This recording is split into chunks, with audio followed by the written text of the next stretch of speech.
And before I get a lot of hate because I've said what I said out of irritation and about Bryan being not guilty, I understand. I'm not stupid. I understand that we lost the lives of 4 beautiful college students. But I also know that there are people out there that are watching us that did this crime. That I don't believe will ever be in prison for this. They got away with it. So sleep with that. Sleep with that. Please don't kill us. Be real, this can't be real, this can't be real.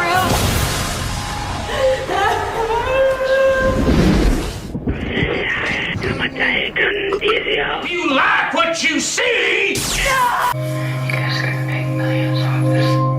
You guys could make millions off this. Happy New Year's Eve. So I thought I'd get on one more time and do one last video for the year on the Idaho 4. I know, shocking. It is. But I watched something on either Netflix or Amazon Prime that spiked my interest because it had to do with, I believe it was in 1975, and that was a real crucial year for America. You know, it was a great year for us, but it also brought a lot of stuff with it. And what piqued my interest was it was about the people, and about how if the people aren't going, or if the government's not going to listen to the people, then we're going to make them listen to the people. And it made me think about the Bryan Kohberger case. And I want you guys for a second to think about that. Think about all the injustices that have been done on this kid. I call him a kid because he still is a kid. He was 28 when this happened to him.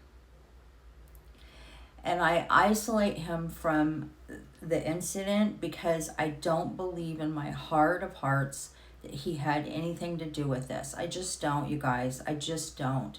And it would take a hell of a lot for one of you to convince me of it. We don't have his car at the scene. It wasn't his car. And the touch DNA can be explained out so simply.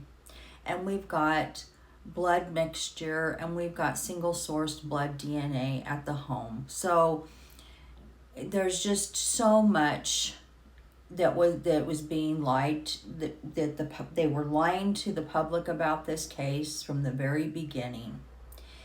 And I truly believe that it's going to take social media to wake people up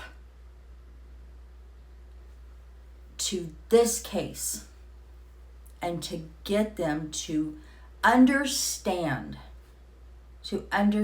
what's being done. Because all of you out there who don't think that this matters, who thinks that he took a plea and that we should just shut up about it, what if it was you?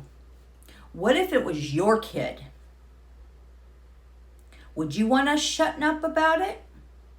Would you be shutting up about it? No, you would not. No, you would not. You would want every one of us doing exactly what we do every day. Talking about it and going over the documents. The documents that are suddenly disappearing. Shocking. It's going to take us to go and actually make them listen to us. No names, no mainstream media source is going to pick this up. I know there was some talk at one time of sending in and just bombarding mainstream media until they talked about this case. But the fact of the matter is they're not going to, because they've been told not to. They've been told to shut up about this case. How would you feel if your son or your daughter was in prison right now? A very scary prison, I might add, right now, for life. Would you shut up and just let it be? Would you? Would you just let it be? I don't believe you would. And I challenge anybody that listens to me to tell me that you would just let it be. Hell no, you would not let it be. So again, back to what I was watching. They literally had to go and get the attention of mainstream news and say, this isn't right. This is not fucking right. Bryan Kohberger is not guilty, you guys. And for all you assholes out there who sit around and say he pled guilty, so la-di-da, it's over. No, it's not. Fuck you. The difference between pleading guilty and saying yes to a question a judge asks you. Did he sit down with Bill Thompson and the judge and his lawyer next to him and go through how he committed this crime? Will he ever do that? Show of hands.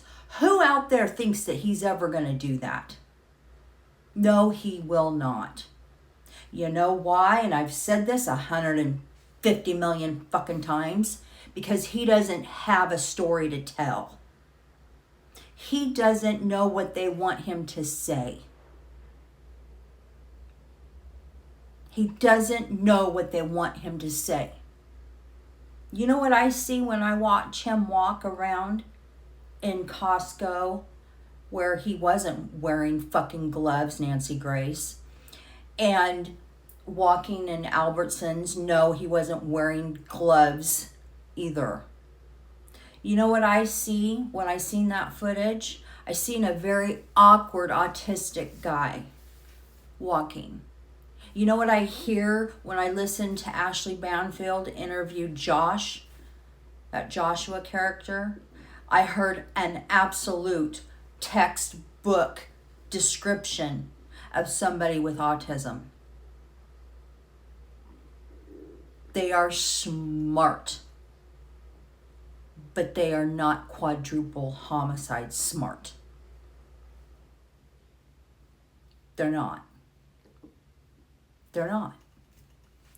And Bryan certainly isn't. And riddle me this.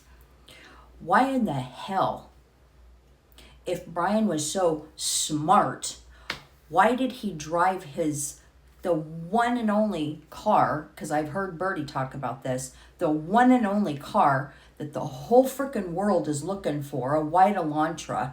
Why would he say, hey, Pops, come on over to Washington, pick me up, and we'll drive cross country home?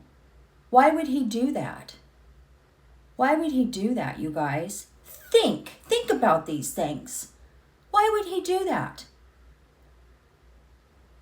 And then why would we, meaning MP or Moscow PD, drive clear across country to get his dad's DNA